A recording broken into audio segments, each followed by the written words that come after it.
6:30 de la tarde, una hora menos en las Islas Canarias. Sean muy bienvenidos a la redacción abierta en El Toro Televisión. La gran noticia del día. La Unión Europea aprobaba de madrugada el gran pacto para afrontar la crisis del coronavirus. España, ¿cómo se va a beneficiar de ese acuerdo, de ese gran pacto? Bueno, pues vienen para España 140.000 millones de euros, de los cuales 72.700 van a ser ayudas a fondo perdido. Eso sí, con instrucciones, eso sí, con supervisión, eso sí, con proyectos y con la idea de los frugales, menos subsidios y más control de las ayudas, condicionadas, por ejemplo, a dos puntos que vamos a ver cómo sortea Pedro Sánchez. Por un lado, ampliar la reforma laboral, no echarla abajo, ampliarla en un sentido flexibilizador. Necesitamos dar más salida al poco empleo que seamos capaces de crear. Y en segundo término, no menos importante, reformar el sistema de pensiones.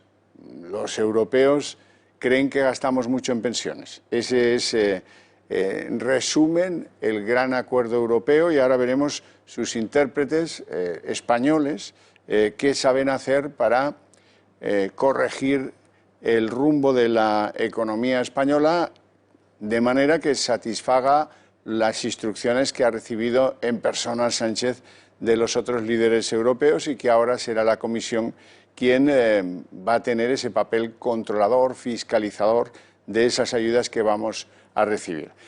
Asunto sanitario. Ya saben que desde que empezó el COVID ese es el gran protagonista de nuestras tardes también, de las mañanas y de las noches, en fin.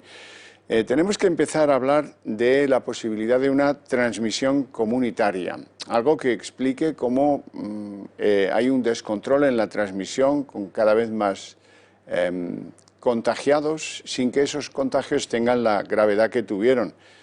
Solamente en las últimas 2 semanas se han producido 14.000 nuevos casos de contagio. Hoy, según los datos oficiales del Ministerio de Sanidad, 529 nuevos contagios en las últimas 24 horas. Escenarios que preocupan a los gestores sanitarios. El gestor sanitario se preocupa por la situación en Cataluña y por la situación en Aragón. Respecto de Cataluña, hay que explicar que hay una ligera reducción del número de contagios. Durante las últimas 24 horas, Cataluña registra 590 nuevos contagios. Ayer eran 755. Sin embargo, subsiste la preocupación por Barcelona, donde se ha limitado el aforo a las playas, donde parece que acuden los barceloneses sin freno. En Aragón, 325 nuevos contagios en las últimas 24 horas. Preocupación entre las autoridades aragonesas porque suponen el 35% del total. Y mientras eso sucede, la preocupación global, brote a brote, autonomía por autonomía, es localizar los lugares de riesgo y a ver si los rastreadores son capaces de detectar el foco que infecta a la gente. Los lugares ya están claros, los lugares de ocio nocturno, que son sitios pues con escasa ventilación y donde la afluencia es exagerada, pues porque salimos, hoy se cumple un mes de que decayera el estado de alarma, y por supuesto pues nuestros jóvenes, por el calor, por el confinamiento, pues añoran salir por la noche y acudir a esos locales de ocio nocturno. El siguiente escenario de preocupación: los trabajadores temporeros, los inmigrantes que acuden a la recogida de frutas o a trabajar en el campo español. Ha habido incidentes en Albacete porque los temporeros, al parecer, tratan de diseminarse por la ciudad y eluden los controles, destruyen los test que se les han hecho y, en fin, son un problema. Así es que, conociendo esos dos objetivos preferentes de la lucha contra el COVID, es evidente que esperamos decisiones quizás más restrictivas en lo que toca al público en esos sectores, a pesar de que eso, somos conscientes, tiene una repercusión económica para los que invierten en ese tipo de negocios o para los que los tienen desde hace años. Hoy María Jesús Lamas, directora de la Agencia Española del Medicamento, hablaba sobre la vacuna. Y lo que ha dicho es sensato, coincide con lo que dicen en otras fuentes fuera de España, pero bueno, nos mandan un mensaje no precisamente optimista. Dice la señora Lamas que vamos a tener la vacuna, pero que no será antes de 2 años. Vamos a escucharla. La EMS ha movilizado recursos desde el inicio de la crisis para atender al desarrollo de estas vacunas. Desde hace años se trabaja en diferentes plataformas en la idea de que algún día servirían para hacer frente a una crisis pandémica como esta. La comunidad científica, la industria y nosotros como reguladores hemos diseñado las vías para que sea posible poner a disposición de la sociedad no ya una, sino varias vacunas seguras y efectivas en un tiempo récord.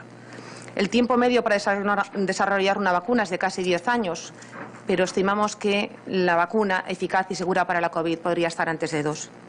Ya saben que hay una comisión para la reconstrucción económica y en esa comisión Sánchez soñaba con tener otro aliado. El aliado es Ciudadanos. Y hoy Edmundo Val, el portavoz de Ciudadanos, daba una de caliente y una de fría. Gracias al impulso de Ciudadanos venía a decir vamos a tener una nueva agencia de salud pública, a ver si sirve para algo y no es como todas las que tenemos creadas.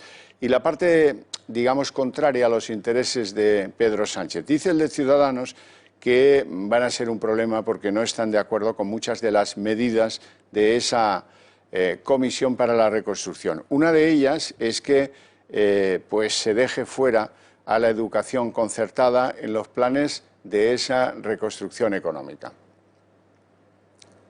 Que esta misma mañana hemos llegado a un acuerdo transaccional con el Partido Socialista respecto al Grupo de Trabajo de Sanidad para la creación de la Agencia de Salud Pública. Una medida perfectamente coherente con lo que les acabo de decir. Porque esta Agencia de Sanidad, de Salud Pública, tendrá precisamente como funciones potenciar la coordinación entre el Estado y las comunidades autónomas en materia de sanidad para poder presentarle a la gente medidas eficaces para poder controlar estos rebrotes. Y respecto del panorama internacional de la pandemia, hoy destaca Brasil. Brasil acaba de alcanzar los 80.000 muertos por el COVID y 2 millones de positivos en todo el país, en un inmenso país que tiene una población pues espectacular, del orden de 300 millones de seres. En Brasil, por ejemplo, el gobierno de Jair Bolsonaro presume de haber superado ya el 1.000.000 de curados después de pasar por la pandemia.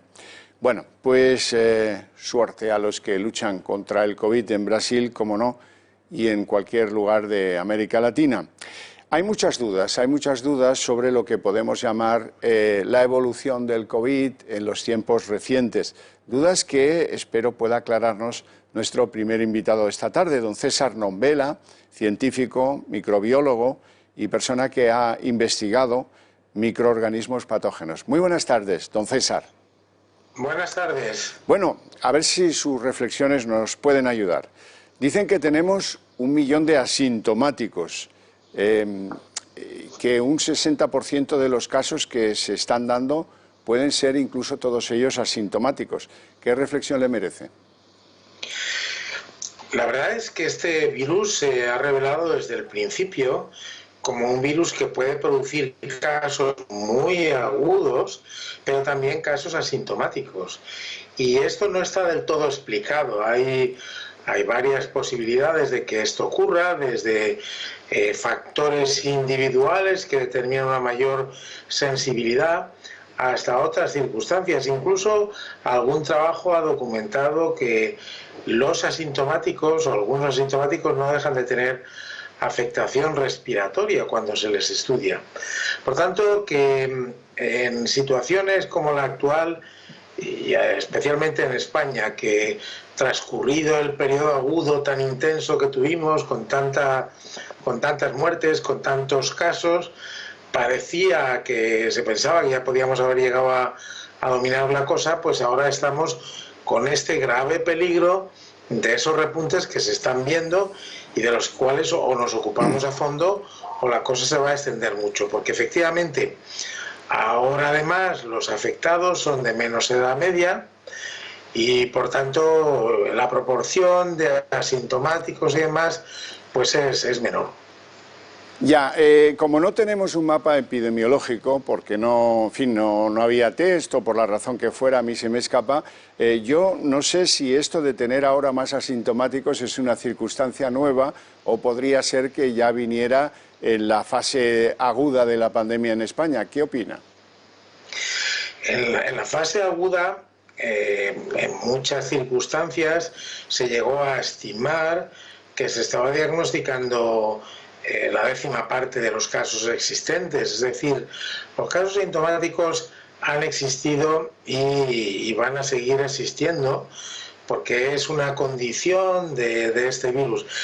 Es más, estamos en una etapa en donde la transmisión por el clima y demás puede ser incluso menor y quizá menos intensa y quizá con más facilidad se producen estos casos que son verdaderamente asintomáticos y que conllevan un problema de detección. Por eso el rastreo, el estar muy atentos a los casos que se producen, el poner el énfasis en la atención primaria, yo creo que ese es la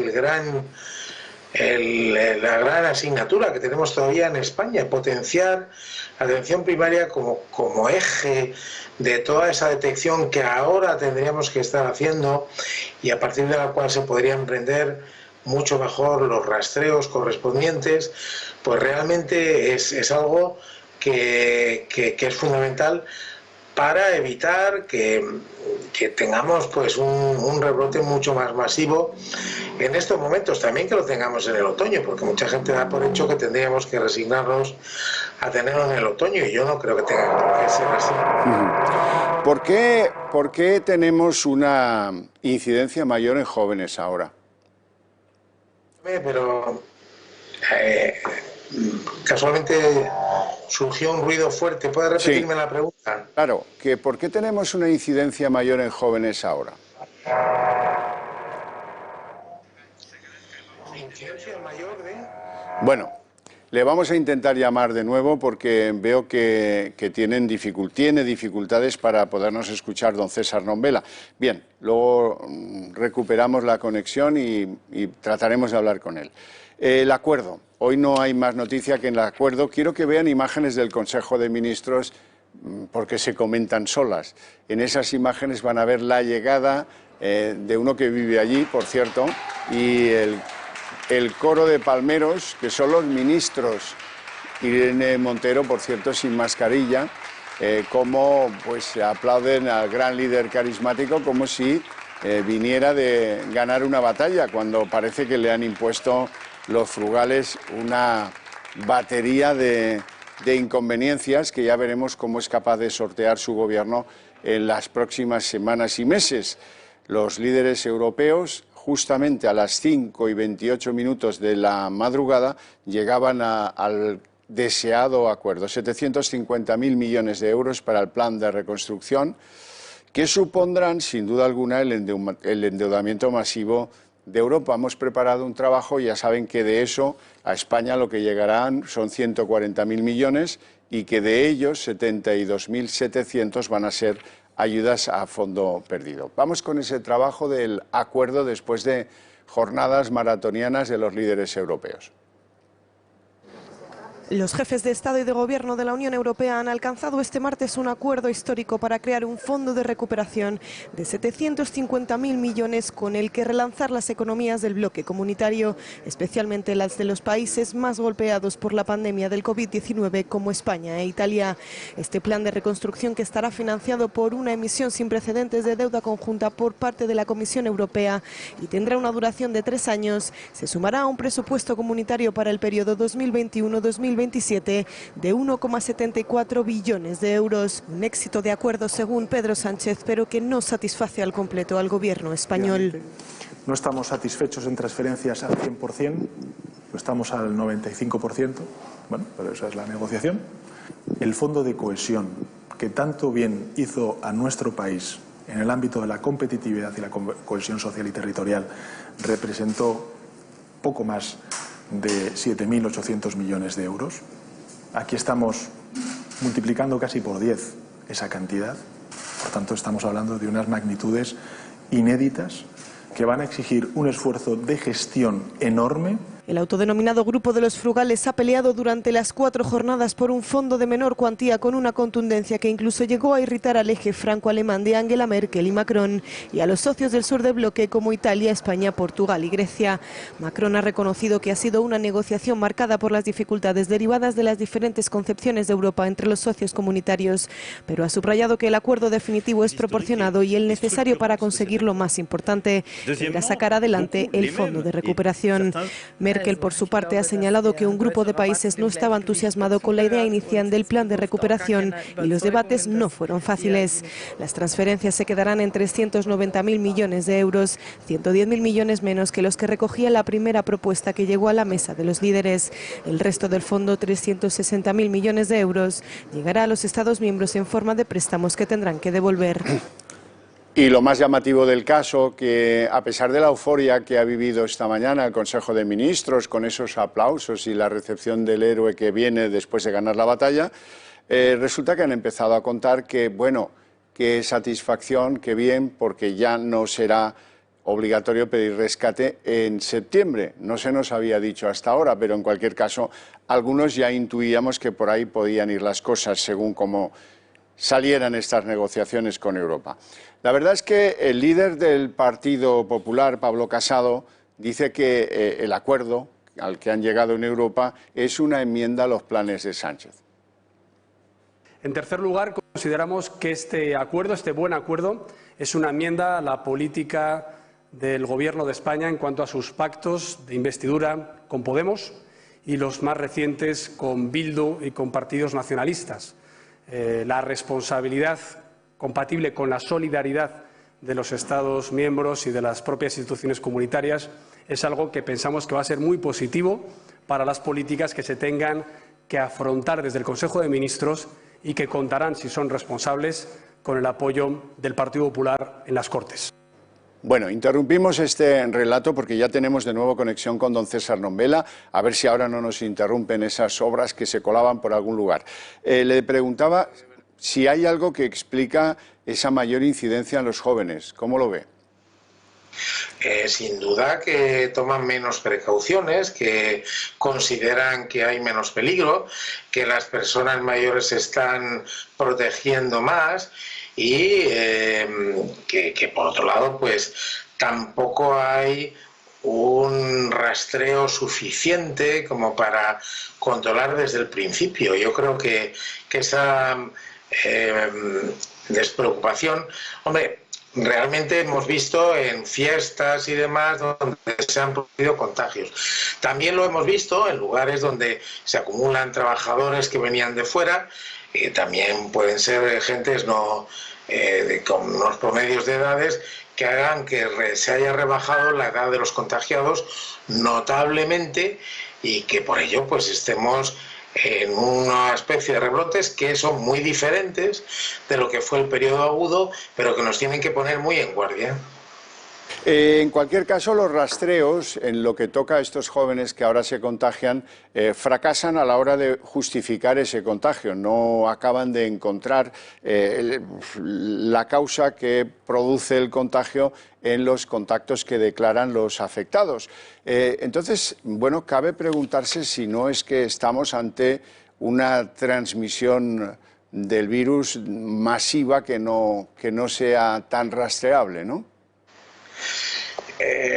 La transmisión del virus, cuando se producen este tipo de fiestas sin las precauciones adecuadas, que quizá deberían comenzar por no autorizarse esas acumulaciones de personas en espacios cerrados, esas macrofiestas, la transmisión ahí pues puede ser más difícil de rastrear, porque si se acumulan gentes que de hecho no es lo mismo que la transmisión que se puede producir entre personas que son conocidas entre sí, que frecuentan los mismos sitios y demás.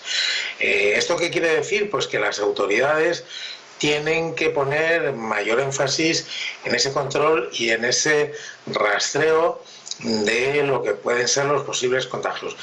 Todo ello combinado efectivamente con una gran eficacia a la hora de realizar pruebas. Recuerden que que hubo momentos en el mes de marzo y por ahí que había tantos casos que era prácticamente imposible a mucha gente muy sospechosa decirle otra cosa que quédese usted en su casa y no le vamos a hacer un test. Ahora se pueden hacer test y se deben hacer test con la mayor eficacia posible. Estamos en presencia de una asimetría también por comunidades autónomas, porque es cierto que hay unas que lo están teniendo con mucha mayor intensidad que otros, pues puede ser, pero hemos pasado de una situación en la que el gobierno central aparentemente asumía toda la responsabilidad a decir ahora queda todo en manos de las comunidades autónomas y cada una que lo haga como le parezca. Los científicos italianos siguen trabajando en buscar el origen de su infectación, que también produjo muchas víctimas, fue uno de los primeros países fuertemente golpeados por el COVID. Dicen que lo suyo provenía de una infectación de un virus que llegó desde Alemania, eso dicen en Italia, no lo sé, y los científicos británicos han llegado a concluir que existen 6 tipos diferentes de COVID en los que han estado inmersos en la afectación dura de la pandemia. ¿Qué le parece? ¿Puede ser que haya 6 tipos diferentes del COVID-19? Depende de lo que se considere tipos. Fíjese que los virus aislados en todo el mundo, se ha hecho la secuenciación de su material genético, es decir, todas las 30.000 bases que integran el RNA, el ácido ribonucleico, se han ido conociendo en todos y cada uno de 60 y tantos mil casos. ¿Esto qué permite? Pues permite estudiar, en primer lugar, que siempre es el mismo virus, es el SARS-CoV-2 que se ha denominado, y en segundo lugar establecer diferencias. A partir de esas diferencias, por distintas mutaciones que han ido arrastrando unas estirpes y otras, o unas cepas y otras, estirpe y cepa es lo mismo, pues se han podido establecer como 6 linajes. De ahí esos 6 tipos de los que se habla. Si uno va a la página web que acumula, porque cualquier científico y cualquier persona puede conocer esas 60 y tantas mil secuencias de 62.000 virus que se han secuenciado, que se han conocido a fondo. Bueno, pues hay como 6 linajes que se pueden establecer. ¿Son muy diferentes en virulencia y demás? Yo entiendo que no se han encontrado diferencias muy notables en todo ello, sino que esos linajes pues sí que pueden permitir una trazabilidad de dónde proceden unos y otros, y han podido plantear todo esto. Yo, de todas formas, tengo la sensación de que en Italia lo primero que se estableció es que fue un contagio masivo procedente de China, porque Italia fue el primer país europeo que tuvo un contagio masivo, nosotros fuimos los segundos y a partir de ahí siguió aumentando. Pero esos 6 linajes no significa virus diferentes, significa virus en donde hay 6 tipos que pueden ser diferenciables por su secuencia, pero sin que yo entienda que se pueda establecer que son más virulentos unos que otros. ¿Que con el tiempo esta evolución se produzca? Pues es posible. Y la evolución natural sería que predominen aquellos estirpes, aquellos linajes del virus que son menos virulentos, porque estos son los que más se adaptan a ser tolerados y por tanto a extenderse. Pero esos 6 tipos no significan mucho más allá de algo diferenciable en cuanto a las mutaciones que llevan, los cambios que llevan, pero que no son demasiado relevantes en cuanto a la capacidad de producir patogenicidad. Carrera por conseguir la vacuna, nos dicen que hasta mediados del 21 no estará disponible, pero han llegado noticias de que en Oxford van por el buen camino, también parece que hay una vacuna que da buenos resultados en China. ¿Cómo ve todo eso? Pues lo que veo es que hay 20 y tantas plataformas diferentes para desarrollo de vacunas, que es lógico el interés que todos los que están responsabilizados de cada una de ellas, el interés que tengan en decir que las cosas van bien, en plantear que sus resultados van siendo prometedores. Divulgarlo todo ello. Esto sin duda puede ocurrir que a veces por una transmisión no muy crítica de estas noticias, pues algunos piensen que esto significa echar las campanas al vuelo. Pero fíjense, hay vacunas a base de ácidos nucleicos, es decir, ácido nucleico, RNA o DNA complementario del virus, que inyectado pudiera producir proteínas que a su vez generan una respuesta inmunitaria. Estas serían las más sencillas y quizá las más fáciles de producir, pero también serán las más difíciles de que lleguen a establecerse, porque no hay entre las vacunas que actualmente se utilizan contra los virus ninguna vacuna en uso que sea a base de ácidos nucleicos del virus. Después hay vacunas que llevan el virus atenuado o que en otro virus atenuado llevan antígenos de este virus SARS-CoV-2. Esa yo creo que esa es la de Oxford, de la que usted comenta, y la de origen chino. Esas vacunas, yo pienso, pero es una mera opinión, que pueden ser las primeras que lleguen a establecerse. Si bien cuando haya que producirlas, y producirlas en millones, incluso cientos de millones de dosis, esto será un paso fundamental. Por tanto, resultados prometedores con las vacunas, sí. Se ha además avanzado en cuanto a, en cuestiones regulatorias, poder encontrar formas de ensayar, estudiar estas vacunas desde el principio en seres humanos, sin otros pasos que demorarían mucho, especialmente cuando son suficientemente seguras.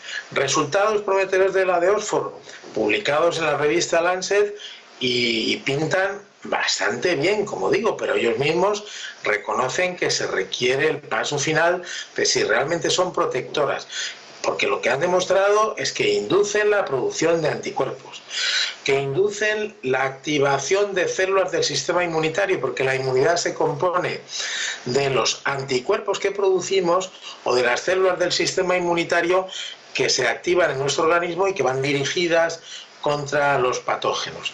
En esta vacuna de Oxford parece que se cumplen ambas cuestiones, pero falta la demostración final, que sean realmente protectoras frente a la infección y que esa protección sea suficientemente estable.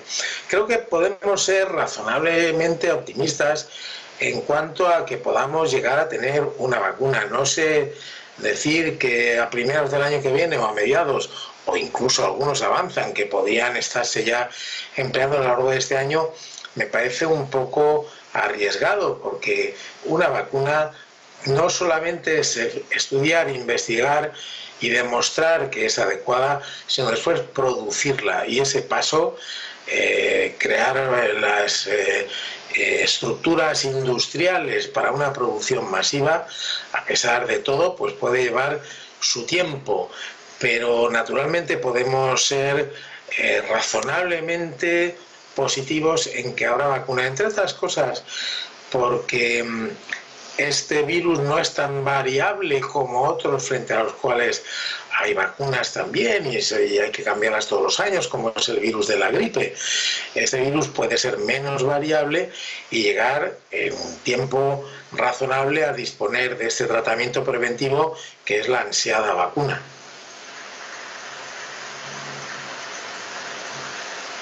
Y le deseo muy buena tarde. Gracias. Igualmente, muchísimas gracias a ustedes. Gracias. Bueno, volvemos a lo que seguramente muchos no creen, que es cómo han recibido los ministros a su líder Sánchez en Moncloa hoy, que ha sido, bueno, un aplauso atronador, como si viniera de alguna batalla, una cosa tremenda. Los corifeos no solo estaban en Moncloa esperando al jefe, no, también los hay fuera. Por ejemplo, es el caso de Guillermo Fernández Vara. Me refiero a aquellos que fuera de aquí antes se encargaban de dirigir un poco por dónde debían ir los tiros. Probablemente vengan tiempos en los que dependemos más que nunca de la vieja Europa, por eso es un motivo de alegría lo que ha ocurrido a lo largo de estos días, un motivo de alegría que todo el mundo haya cedido, es un motivo de alegría que hayamos puesto en el frontispicio de todo el diálogo, no la imposición, y para dialogar hay que ceder, todo el mundo tiene que ceder un poquito. Si yo estoy aquí y tú estás allí, nos tenemos que encontrar en mitad del camino, no puedo pretender ni que tú vengas donde estoy yo ni yo donde estás tú. En eso consiste en gran manera el diálogo. Simple pero efectivo. Sin embargo, no todos son pues alegrías y aplausos. Comisiones Obreras se ha destacado ya por adjetivar las ayudas que van a llegar de Europa. Son, dicen, insuficientes. Sin embargo, la cuantía del fondo nos parece netamente insuficiente. El Parlamento Europeo solicitó un fondo económico del entorno de los 2 billones de euros, 750.000 se queda muy lejos de aquella pretensión y, por tanto, teniendo en cuenta la profundidad de la crisis económica en la que están países como España, pero el conjunto de la Unión, una crisis sin precedentes prácticamente en tiempos de paz, en nuestra opinión, el fondo se va a quedar corto. Y esa misma pregunta que ustedes se están formulando en sus hogares, bueno, ¿y ahora cómo concilia esto con un gobierno que ha hecho un bastión de la reforma laboral? La portavoz del gobierno era asaeteada hoy, María Jesús Montero. ¿Qué va a hacer el gobierno con la reforma laboral que prometió echar abajo? Nosotros tomaremos en cuenta, ya lo estábamos haciendo, todas las recomendaciones país y, por tanto, seguimos con nuestro calendario, con nuestra hoja de ruta, eso sí, adaptado a las circunstancias que en este momento tenemos respecto a la pandemia sanitaria, con la consecuente crisis económica, pero las perspectivas y los proyectos que este Gobierno quiere llevar a cabo lo irá desarrollando en el marco del diálogo social con las fechas que se habían establecido tal como teníamos previsto. No ha quedado nada claro, ¿eh? Dice, seguimos con nuestra agenda política y ahí estaba claro que querían derogar la reforma laboral del Partido Popular, que tan buenos resultados dio en la creación de empleo. Sin embargo, dice, supeditado a lo que ahora hemos acordado con Bruselas. Eso es lo que yo he entendido de lo que dice esta señora, que no aclara nada, pero que ahí está la piedra puesta en el camino. Ya les adelanto que después de los aplausos, agradables aplausos, Sánchez está pensando en una remodelación de su Ejecutivo. En parte porque hay ministros y ministras que ya le han dicho que no quieren estar en el Gobierno en septiembre y que cuando se pueda, quieren el relevo. En parte por eso y en parte porque, bueno, ha visto y ha oído de los frugales muchas cosas que va a tener que corregir.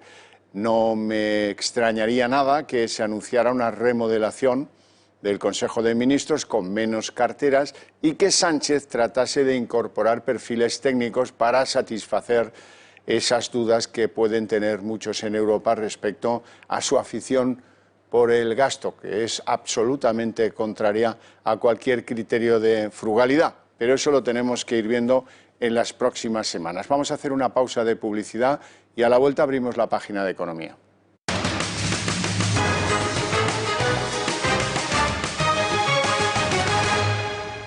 Ya me ha acompañado don José Luis Fernández Santillana, que es jefe de estudios del sindicato USO. Muy buenas tardes. Hola, buenas tardes. No le veo muy contento, ¿es cierto? Bien, bien. Hemos visto cómo algunos sindicatos, comisiones obreras, criticaban las ayudas por insuficientes. Les repito, 140.000 millones, de ellos 72.700 en ayudas a fondo perdido, con advertencias, con condiciones, menos subsidios, más control de las ayudas, fiscalizarlas y 2 recomendaciones que planean por todo. Tienen que ampliar ustedes la reforma del sistema de contratación, del sistema laboral español. Con el paro que tienen no se me ocurre mejor bálsamo. Y también tienen que reformar las pensiones. Bueno, ¿qué le ha parecido el final de la historia? Bueno, yo creo que el final de la historia, yo creo que se alcanzará acuerdos relativamente pronto, por lo que suelen ser las instituciones europeas. Es decir, desde el punto de vista del tiempo, yo creo que ha sido realmente, podemos decir, rápido. El contenido, ahí tengo mis dudas, ¿no? Sobre todo mis dudas en base a la necesidad que tenemos, ¿no? Que iba a haber acuerdo está claro, porque le viene bien a Europa, le viene bien a todos los países. Es decir, que España no se hunda ya le viene bien a Holanda para colocarnos cosas, quiere decir, porque Holanda vive del mercado interior, por mucho que diga. Es decir, Alemania pues exporta, es decir, el que Francia, Italia y España no se hundan, pues ya viene bien al conjunto de los países de la Unión. Con lo cual el acuerdo yo estaba seguro de que iba a haber. ¿Cuál es el problema? Que es que este acuerdo está vinculado o nace junto con el presupuesto de la Unión, que hay que negociarlo en este semestre, y va a empezar a llegar pues en el 2021, 2022 y 2023. El 70% del dinero que nos toca, de esos 140.000 millones en números redondos, nos va a empezar a llegar a partir de 2021. Eso quiere decir que nos puede llegar pues un 35% de esa cantidad, pues estamos hablando de que nos lleguen 40.000 millones. Oiga, bueno, bien, mejor es eso que nada, ¿no? Pero eso no arregla el problema que vamos a tener en el 2021, ni el problema que vamos a tener en el 2022, y ya veremos cómo llegamos al 2023. En ningún caso arregla el problema del 2020, que es el que a mí me preocupa ahora, ¿no? Oiga, para el 2020... se nos quedan 6 meses. ¿Cómo apañamos esto? ¿Cómo apañamos esto? ¿Cómo arreglamos, no? El señor que todavía no ha abierto, el que quiere abrir y no puede, el que está asfixiado por las deudas y que no sabe qué hacer con los 3 empleados que tiene, ¿qué vamos a hacer con él? Para ese, ¿qué es lo que hay? Es decir, a mí me parece muy bien que en el 2021 tengamos un colchoncito. Genial. Oiga, pero si no llego al colchón, si me quedo por el camino, oiga, que es que hay gente que está en la UBI y que hay que sacarla. Y que ese respirador, que puede ser este acuerdo, necesita que la gente salga de la UBI. Entonces, ¿qué hacemos? ¿Qué hace este gobierno en estos 6 meses, donde no tenemos las ayudas europeas? Porque, oiga, el MEDE, que podíamos acudir ahí, no han acudido todavía, tiene que ver con la inversión o con las ayudas a todo lo que tiene que ver con el desarrollo de nuestro sistema sanitario, todo lo que tiene que ver con la crisis sanitaria del COVID. Oiga, eche usted una mano ahí. Oiga, es que el SURE, que nos podía servir para paliar el agujerito que nos está creando, bienvenido agujerito, el tema de los ERTES y el incremento de las prestaciones por desempleo, teniendo en cuenta que nos vamos de abril a junio con 8.100 millones gastados, podemos acabar en los 14, 15.000 millones, oiga, es que el SURE nos tapa ese agujero, aunque haya que devolverlo. ¿Y por qué no van? Bueno, tal vez estaban esperando a un acuerdo mayor, global, para hacer una petición concreta de esos fondos que usted señala, tanto el MEDE como el SURE. Pero sí sorprende que no hayamos acudido, que no hemos hecho bien el trabajo de oficina.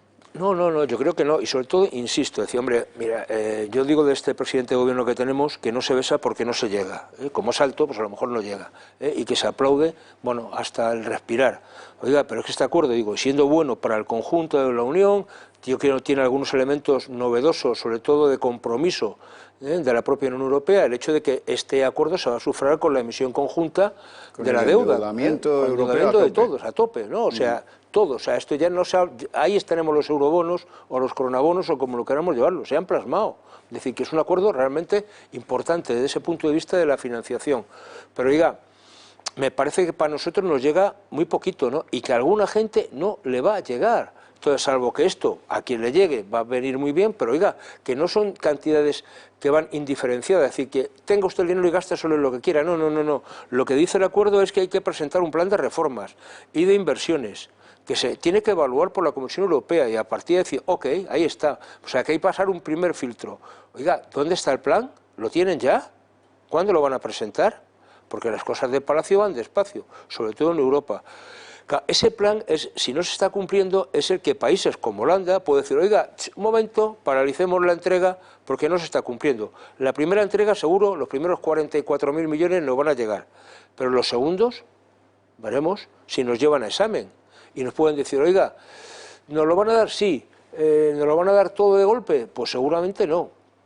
Y entonces esa es mi gran duda, ¿no? Es decir, me parece que el acuerdo como tal, como filosofía, genial. ¿Efectos colaterales? Pues mire usted, yo no quiero ser negativo, pero que les pregunten, no sé si preguntarles, pero es la pregunta retórica, no a los agricultores.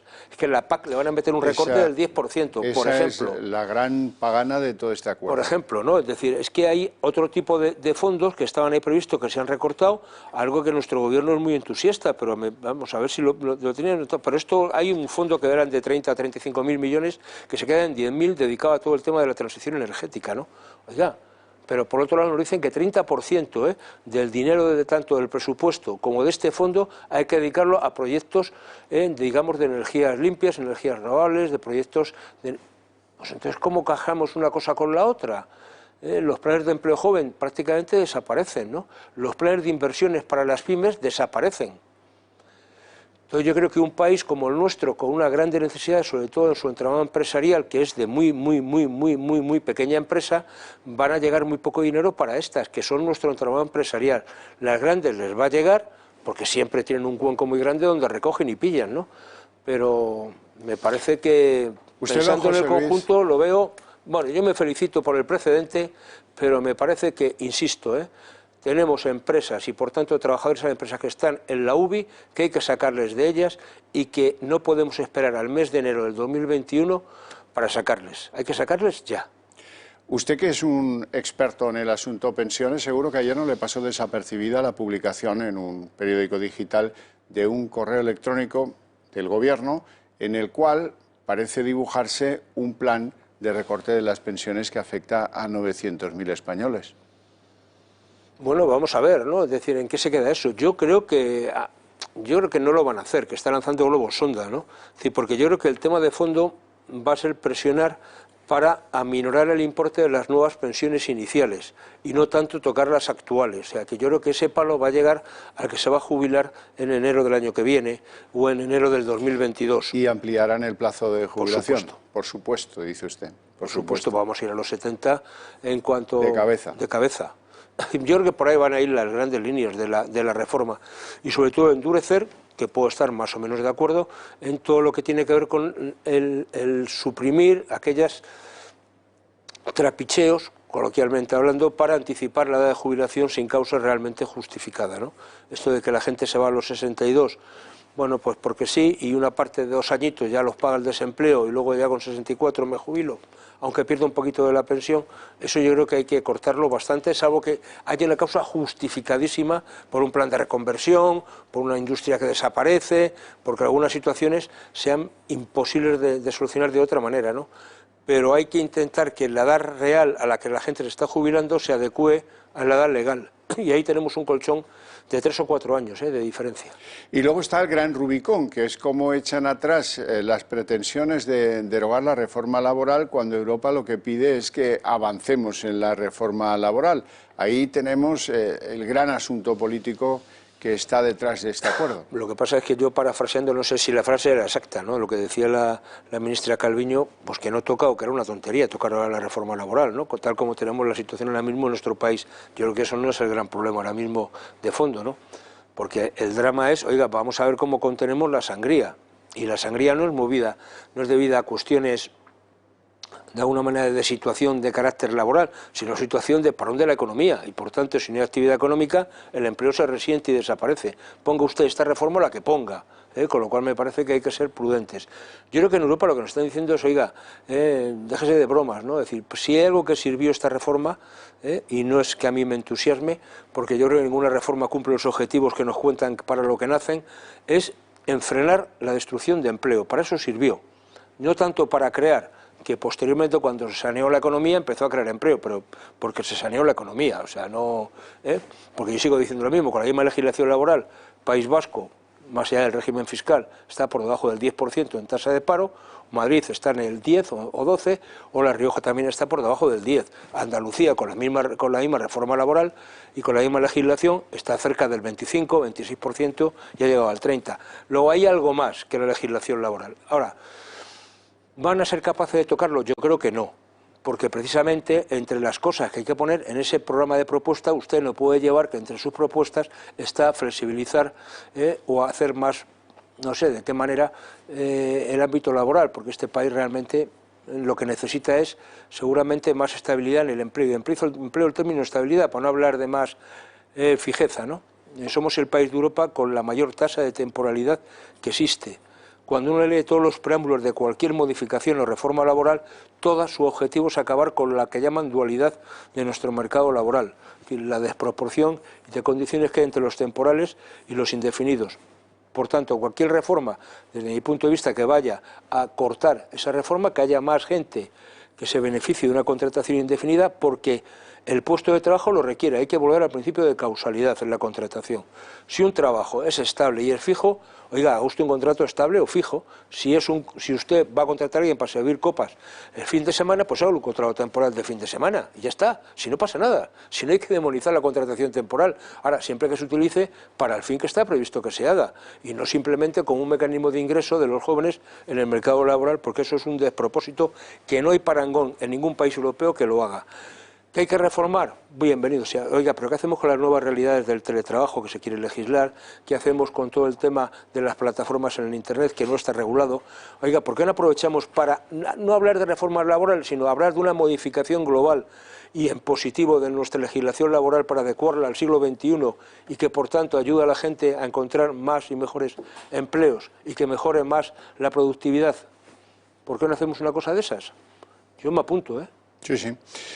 Para eso tiene que tener una gran estabilidad el gobierno, cosa que ahora pues con Podemos no va a tener Sánchez, aunque lo quiera, y luego necesita pues técnicos desprovistos de perjuicios ideológicos, que es un poco la cuestión que le sobra a este gobierno. No, un poco no, es totalmente lo que le sobra. De eso es de lo único que van a sobrar, de eso y de ego también van a sobrar de test. Pero bueno, la cuestión es que para eso hace falta un coraje, un brío en el sentido liberalizador que no parece que sea una de las virtudes del Ejecutivo español en estos momentos. Bueno, en términos económicos hay noticias que tienen que ver con el bono español, que está en mínimos, y se produce una circunstancia, para los que estén interesados por el curso de los bonos, y es que los bonos en el Reino Unido, donde dicen que van a tener una recesión peor que la peor de los últimos 300 años, el bono británico, como les digo, está por debajo del tradicional bono japonés, que está en mínimos desde toda la vida.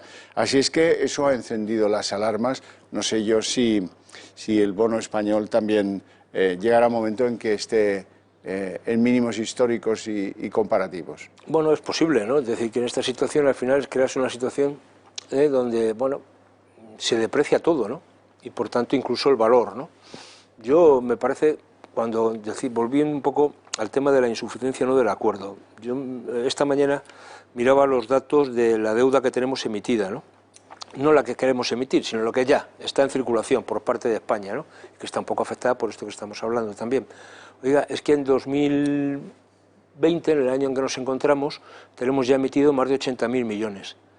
Es que, y eso sorprende, es que los vencimientos que tenemos previstos para el año que viene, 2021, son 140.000 millones, que como no tenemos dinero vamos a tener que volver a emitir.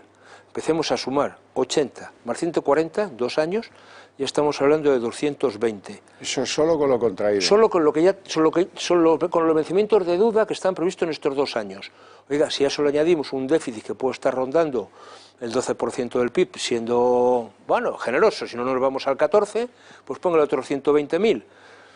Pues esas son las necesidades que vamos a tener en estos 2 años inmediatos, ¿no? Sumen. Bueno, algunas circunstancias que deben conocer.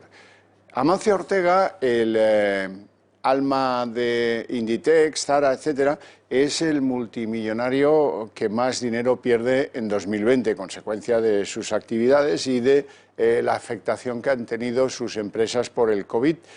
Por esa razón, Inditex ha tenido que ceder paso a Iberdrola en el lugar de liderazgo de la capitalización bursátil en el IBEX 35. Esto no significa nada, significa pues la adecuación de una compañía que vende servicios básicos y que hoy pesa más en bolsa que lo que pesa Inditex, que depende de vender y que pues ha tenido afectación seria. Además está muy internacionalizada y en lugares donde han tenido incluso más problemas que en España por el COVID. Sí, sobre todo, fíjese usted en Latinoamérica, ¿no? Por ejemplo, ¿no? Es decir, que tiene un problema muy serio. Nueva York también. Sí, o sea, sí. Vamos, yo creo que aún así, decir, estos Inditex se ha recuperado en este último mes, ha pegado un tirón potente hacia arriba y en cualquier caso es el que más ha perdido. Es decir, en términos, relativicemos el término, es decir, no quiere decir que no haya dejado de ganar, ha ganado menos. Para entendernos en el lenguaje más coloquial. Iberdrola, que tiene una cuestión mucho más estable, más allá de que se haya abaratado el precio de la electricidad, seguramente en estos 2 últimos meses, va imparable. Es decir, quién no enchufa la bombilla en casa, quién no enciende la televisión, el horno, y ahora precisamente como pasamos más tiempos en casa, más gastamos. Ahora ¿no? lo que les cae a estos es el consumo industrial, es lo que les ha caído, y el doméstico el que les crece. Que les ha lanzado. Bueno, por cierto, hablemos de conflictos laborales y de cómo ahora entramos en fase negociadora, tarde, pero entramos en fase negociadora. Parece que salen candidatos para la Nissan, reconducida a una empresa de fabricación de de baterías eléctricas para automóvil. Parece que en Alcoa se van a sentar a negociar. Bueno, bienvenido sea. Hombre, algo de todas estas cosas tiene que llegar, ¿no? Por lo que decía antes. Pero claro, usted piensa, es decir, no es lo mismo montar un coche que montar una batería. Quiere decir que es que la fabricación no es igual, ¿no? Incluso ya pasaba, yo digo en plan de broma, que entre montar un coche de combustión o montar un coche eléctrico es montar una lavadora, quiere decir, desde el punto de vista de los operarios, ¿no? Montar un motorcillo eléctrico y darle vueltas. Entonces, todo lo que sea salvar empleos, bienvenido sea. Lo que no se van a salvar en ningún caso son todos los empleos indirectos, todos los proveedores y toda la gente que vivía alrededor de Nissan, ¿no? Es decir, que esos son 20.000. Y porque, claro, oiga, el que pone los limpiaparabrisas, el que pone los cristales de los retrovisores, toda esta gente ya no lo va a poner en una batería. Bienvenido sea, si eso permite que se queden 1.000, 500, los que fueren, pues estupendo. Y, hombre, y Alcoa tiene que ver mucho con el tema, primero, de las condiciones que este gobierno tiene que poner a las empresas electrointensivas, a ver si de una vez saca el estatuto adelante y hace una energía que permita a las empresas ser competitivas. Y luego también está el interés de la propia multinacional, ¿no? Que le puede interesar, o de hecho lo manifestó públicamente, ¿no? Que le interesaba dejar de caer la planta de Galicia, de San Ciprián, bueno, para encarecer el precio del aluminio, ¿no? En el mundo. Es decir, oiga, si se produce menos, pues mire, subimos los precios, ¿no? Hoy tenemos otro ejemplo de lo que ha sido la crisis, y es la industria cementera. Ahí saben de lo que hablamos, de las crisis, porque tuvieron la de la construcción, la de la burbuja, y ahí tocaron el fondo de lo que es su capacidad de colocar cemento.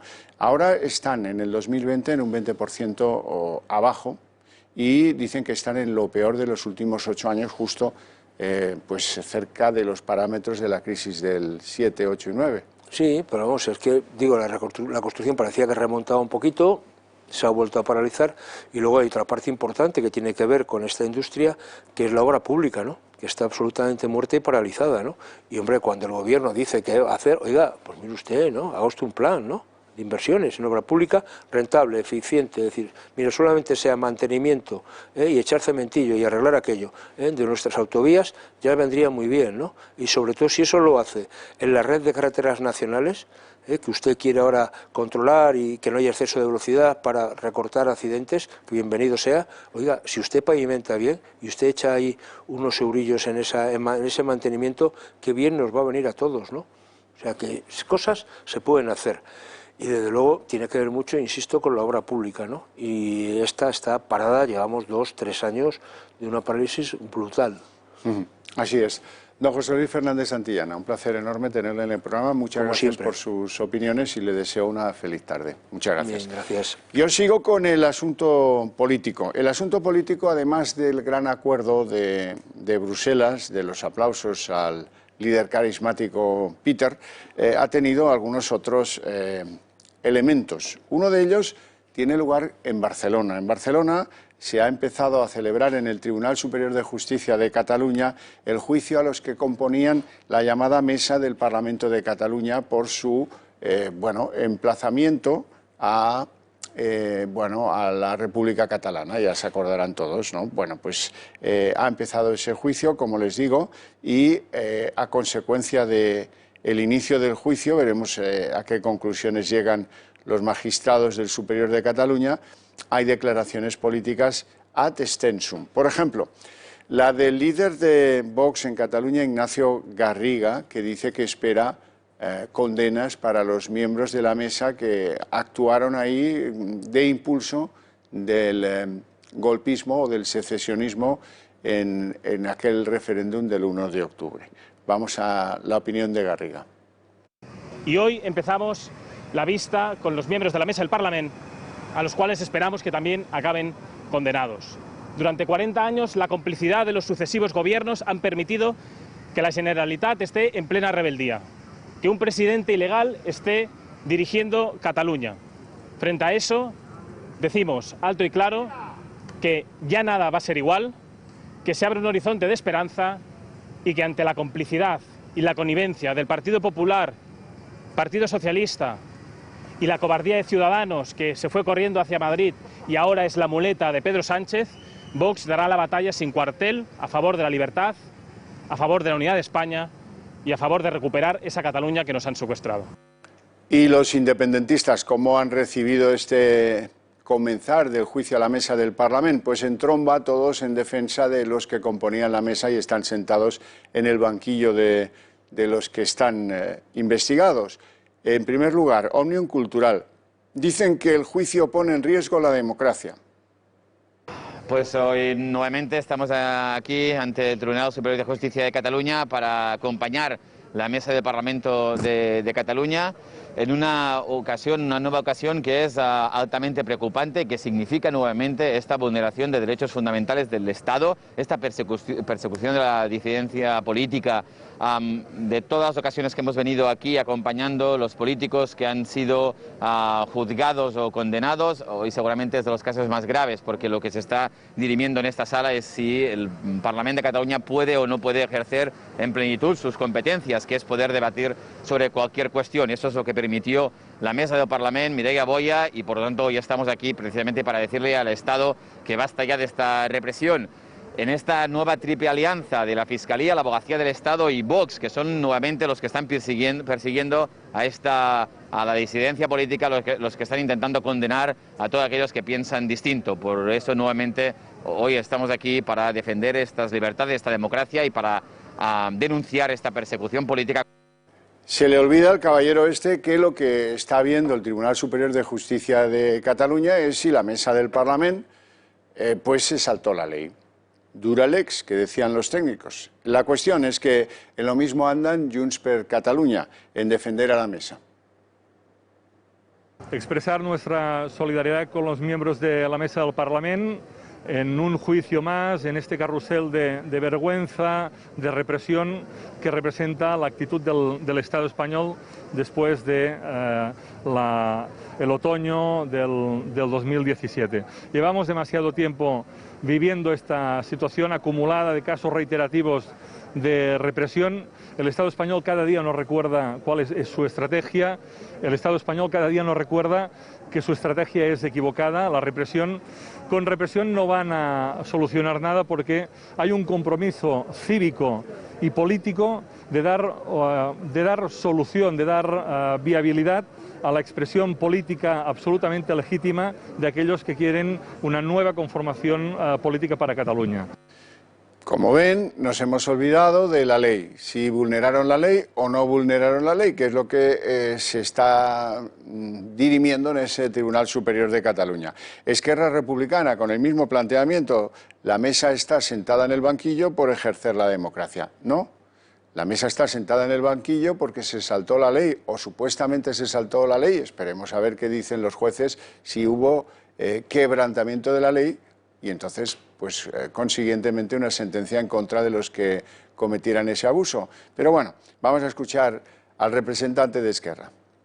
Hoy estamos a las puertas del Tribunal Superior de Justicia de Cataluña ante un juicio que no debería haberse producido nunca, porque es una pieza más de esta causa general contra el independentismo, que es la única forma que sabe responder el Estado español al movimiento independentista, con la represión y con la represión. Lo que les decimos hoy es que tienen desde Esquerra Republicana todo nuestro apoyo, toda nuestra solidaridad, porque si son culpables de algo los miembros de la mesa del Parlamento, junto con la presidenta Carme Forcadell, desgraciadamente en prisión, presa política, si son culpables de algo es de defender la democracia, de defender los derechos de la ciudadanía de Cataluña, de defender que en el Parlamento que en el Parlamento de Cataluña se pueda debatir todo y se pueda hablar de todo. El relato, ahí con el relato, política presa. No presa política. Vamos, que por mucho que lo repitáis ya esto no cuela. Bueno, la cosa está de nuevo pues en efervescencia. Hoy la otra organización, han oído antes al representante de Òmnium Cultural, ahora van a oír como ANC, que es la otra gran asociación cívica detrás del procés, está pidiendo el cese del consejero de Interior, que también es INDEP, pero que se llama Miquel Buch, y que este es el que ordenó la actuación de los Mossos d'Esquadra, evitando el corte de vías del AVE con motivo de la visita de los Reyes que vimos ayer. En todo eso hubo un detenido, y la conclusión de la ANC, que hay que borrar del mapa a este consejero, que Miquel Buch, que hizo pues lo lógico en su cargo, mantener el orden público, porque el AVE es un servicio que no se puede fracturar cuando las manifestaciones lo crean oportuno. Ese es el papel de la policía, incluso de la de Cataluña. Vamos a escuchar a la ANC. Lo derribaron, bueno, las imágenes tan bestias que hemos visto de la actuación de la Brimo en la detención de este compañero de la Asamblea de Montblanc, un chico que es de la Asamblea de Montblanc desde su fundación, desde el 2012. Y bueno, muy activo y bueno, del movimiento de la no violencia que caracteriza al movimiento independentista catalán. Ante actuaciones de este tipo, ya por enésima vez, porque ya lo hicimos durante la sentencia, durante las movilizaciones post sentencia, volvemos a exigir ceses al presidente de la Generalitat, al gobierno de la Generalitat. ¿En qué país del mundo un presidente de gobierno no puede cesar a un consejero o consejera o ministro o ministra de su gobierno? Y esto en Cataluña, pues parece ser que hemos convertido el no poder cesar en una normalidad. Pues no, la normalidad es que ante actuaciones repetidas en las que no se arreglan las cosas, sino que se empeora, al final se acaben produciendo ceses. Claro, es un pacifista de antiguo. Tan pacifista es que corta las vías del AVE y que se enfrenta a la policía autonómica. En fin, esto es un delirio absoluto. Volvamos al tema del día, que son las ayudas, y quiero comentarlas con un especialista. Con don Daniel Lacalle, economista jefe de Tresis y Homus Economicus del Partido Popular de Casado en buena parte de sus inicios. Buenas tardes, Daniel. Muy buenas tardes, ¿cómo estás? ¿Cómo has visto, muy bien, cómo has visto el final de las ayudas europeas en lo que toca a España? Un acuerdo positivo para España, positivo para Europa y un enorme fracaso para Pedro Sánchez, a pesar de toda la propaganda y toda la demagogia que se está utilizando, porque todo lo que él exigía ha salido al revés. Lo más importante es que es un acuerdo positivo, y es que es un acuerdo además que va a ayudar a muchos países a fortalecer su economía ante una situación muy peligrosa y muy difícil como la que estamos viviendo, pero deja completamente fuera de lugar a un Pedro Sánchez que se ha tenido que acomodar a un acuerdo que se ha podido promover gracias al Grupo Popular Europeo. Porque lo que él exigía, que eran donaciones prácticamente sin ningún tipo de condición, sin ningún tipo de monitorización, de escrutinio por parte de los socios europeos, pues no solamente no ha ocurrido, sino que además se han impuesto una serie de cláusulas, la cláusula de control muy importante y la cláusula de freno, que impiden que se hagan dos cosas, para mí muy importantes. Primero, se impide que se destinen los fondos a un gasto clientelar, a todo tipo de esas ideas mágicas que tenía Pablo Iglesias y que tenía Pedro Sánchez. Y segundo, yo creo que es muy importante también, lo que impide es que un gobierno como el actual impulse contrarreformas, porque está sujeto entero a la implementación de reformas estructurales que fortalezcan la competitividad y que se enmarcan dentro de lo que es el análisis periódico de la economía que existe y que se puede descargar cualquiera de ustedes en Eurostat, y que lo que nos muestra es que no están cumpliendo con lo que son las principales recomendaciones de la Unión Europea en cuanto a gasto, en cuanto a reformas estructurales y en cuanto a competitividad. ¿140.000 millones son suficientes para España? Bueno, lo primero que tenemos que entender es que es una ayuda para fortalecerse, no es una donación y desde luego no tiene por qué solucionar todos los problemas de España. Es una más que suficiente aportación para afrontar lo que es la crisis de la pandemia. Para los problemas estructurales de España, por supuesto que no tiene nada de solución.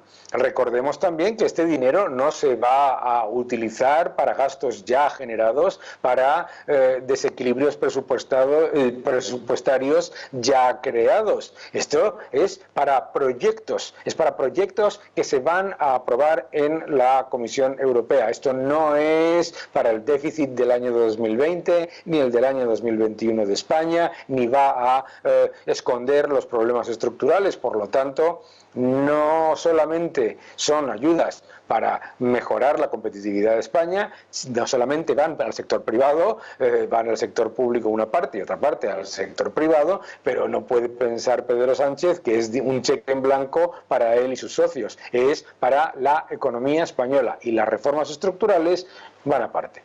Sí, está claro. En el propio texto se habla de que la otorgación de estas ayudas está sujeta al cumplimiento de lo que diga Bruselas, con lo cual aquí no cabe duda. Ahora, ¿qué va a hacer Sánchez en materia de reforma laboral y de reforma de pensiones, que son dos de las cosas que le han dicho al oído durante esas reuniones bastante frecuentemente los países frugales? Bueno, lo que le han dicho claramente es que contrarreformas no va a poder hacer. Por lo tanto, la derogación de la reforma laboral es una imposibilidad ya, y además va a tener que fortalecer la reforma laboral en cuanto a la facilidad para contratar, etcétera, etcétera. Por lo tanto, todas esas veleidades que escuchamos constantemente por parte de la izquierda radical, de que van a derogar y que van a eliminarlo todo y todo eso se ha acabado. Todas esas bromas fuera. Pero por el otro lado, en el tema de las pensiones, yo creo que se va a tener que llevar a cabo una reforma importante que tenga en cuenta la realidad económica y la realidad de la longevidad de la ciudadanía española. No se van a tomar medidas de destrucción del poder adquisitivo de las pensiones, ni tampoco medidas antipensionistas. Se van a tomar medidas de que mantengan y que fortalezcan la sostenibilidad del sistema de pensiones en línea con el que tienen otros países de la eurozona, y sin ningún drama. Muchas veces se nos habla de ajustes y de reformas como si fuesen algo negativo. Los ajustes y las reformas son positivas porque son las que hacen que el estado de bienestar y que las cuentas públicas sean sostenibles a medio y largo plazo. En ese sentido, alargar la edad de jubilación hasta los 70 es una medida que no casa con lo que está en boga hoy por hoy en Europa. Bueno, no sé, no hay detalles de lo que se va a pedir, eso está claro, ¿verdad? Pero sí tenemos que tener en cuenta algo importante. Si queremos un sistema de reparto que funcione, y que funcione no solamente para los pensionistas actuales, sino para los pensionistas del futuro, tenemos que buscar nuevas y mejores formas de entender el proceso del paso a la edad de jubilación. Y no se trata de que todo el mundo se jubile a una edad o que todo el mundo se deje de jubilar a otra, sino establecer mecanismos de flexibilidad que permitan a las personas que lo deseen continuar trabajando, etcétera, etcétera, y que permitan también a los jóvenes que ahora mismo están contribuyendo al sistema de pensiones estar seguros de que van a recibir una pensión pública en un sistema de reparto. Por lo tanto, hay muchos mecanismos que se implementan y que existen dentro de la Unión Europea que garantizan, uno, que no se vaya a destruir el poder adquisitivo de las pensiones actuales, y dos, que se haga sostenible. No significa subirle impuestos a todo el mundo. Hay algo que está clarísimo en las propias recomendaciones de la Comisión Europea en su revisión anual, es que España tiene un grave problema de aumento de gasto. y que va a tener que reducir gastos no esenciales si queremos preservar las pensiones y queremos preservar la sanidad, lo que tendrá que hacer Pedro Sánchez y Pablo Iglesias, por mucho que les moleste, es reducir ese gasto clientelar y ese aumento de gastos que ellos llaman sociales y que se despilfarra en cosas que, según la AIREF, ni siquiera se sabe a dónde van. Ahí es donde van a tener que recortar, y yo creo que eso lo entiende cualquier ciudadano y lo aplaude cualquier ciudadano, sea trabajador público o contribuyente privado. Uno de los problemas que tienen las pensiones es lo escaso de las desgravaciones, lo poco atractivas que se presentan para el que desea generar un plan de pensiones. Hoy decía la autoridad fiscal que lo adecuado sería tumbar lo que podíamos llamar las escasas desgravaciones que ahora mismo tienen. ¿Qué le parece ese debate? Me parece clarísimo. O sea, si nosotros queremos un sistema de pensiones fuerte, no solamente podemos estar obsesionados con las pensiones públicas, tenemos que, y sobre todo porque las pensiones públicas no están diseñadas para ser una jubilación equivalente a un sueldo, están diseñadas para ser un complemento. Por lo tanto, lo que tenemos que hacer es, además de fortalecer y mantener la sostenibilidad de las pensiones públicas, tenemos que aportar soluciones y fortalecer los mecanismos para que los ciudadanos tengan unos planes de pensiones y se organicen su ahorro. Eso lo hacen todos los países de la eurozona. El único país, el único, incluido, estamos hablando de Grecia, Portugal, etcétera, el único país donde los partidos en coalición en el gobierno están tomando medidas que lo que suponen son escollos para la jubilación vía ahorro por parte de los ciudadanos, es España. Por lo tanto, todas estas cosas que hemos tenido que sufrir y que nos estaban amenazando con introducir antes del Fondo de Recuperación, desaparecen. Esa es la mejor noticia para todos los ciudadanos españoles.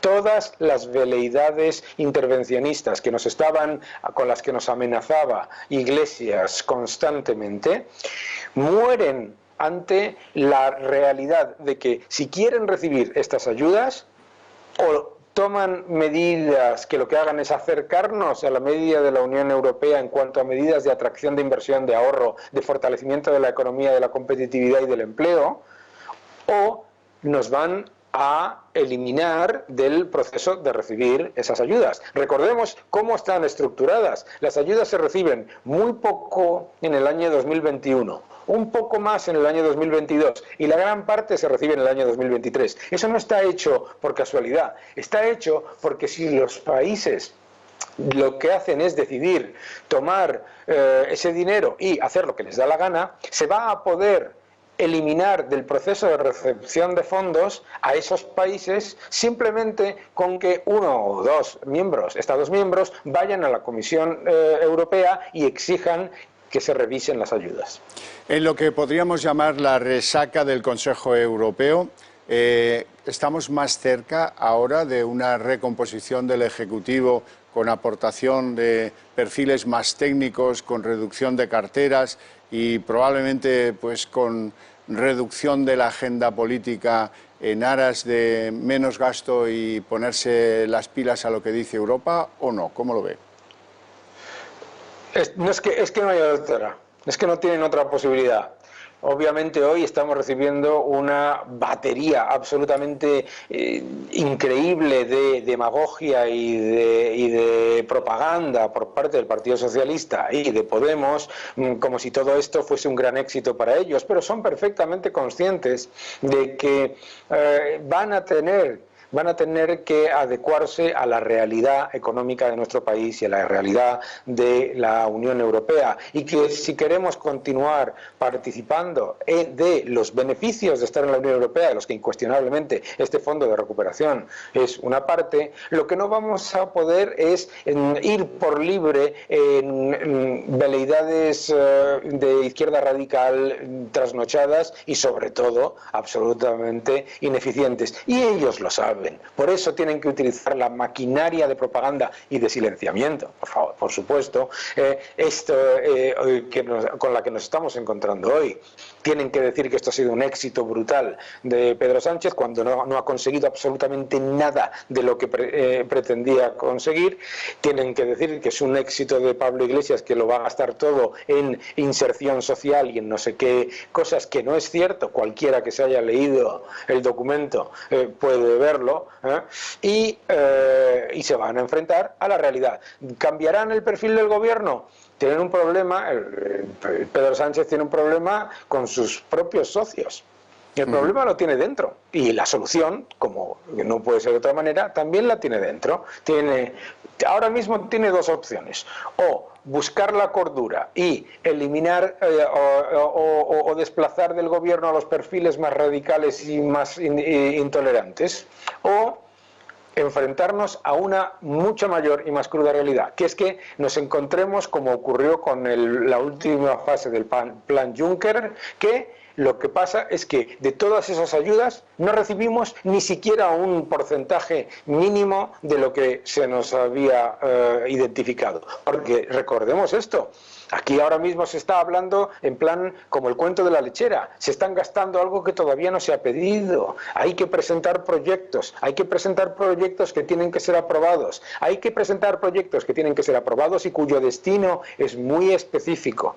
Y todo lo demás son literalmente engañiflas demagógicas y propaganda por parte de los socios de gobierno, que no pueden hacer otra cosa que utilizar la propaganda para intentar esconder lo que ha sido un fracaso sin precedentes de sus pretensiones en Europa.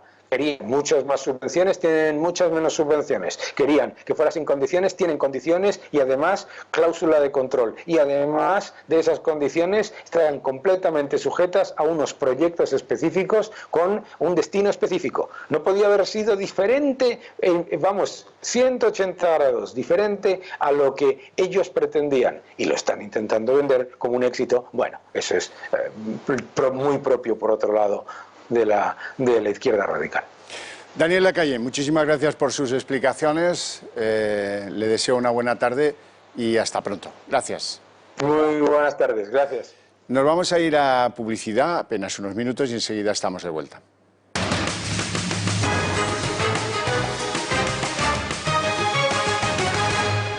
Ya estamos de vuelta. Quiero que vean imágenes de la detención de la etarra Itxaso Zaldúa en Hernani, Guipúzcoa, esta mañana.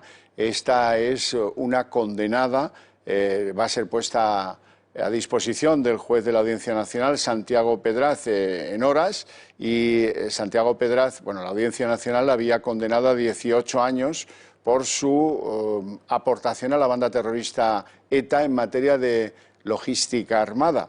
Así es que hoy ha caído esta insigne etarra, muy conocida por las fuerzas de seguridad y que estaba huida de la justicia. Así es que una buena noticia por fin.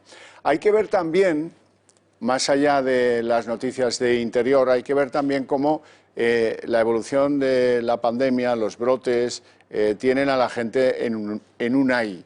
Nadie decide vacaciones, nadie decide nada al más largo plazo de 15 días y, en fin, los movimientos, los éxodos de los ciudadanos de las grandes ciudades empiezan a sorprender porque no se producen y nadie sabe qué piensa hacer la gente.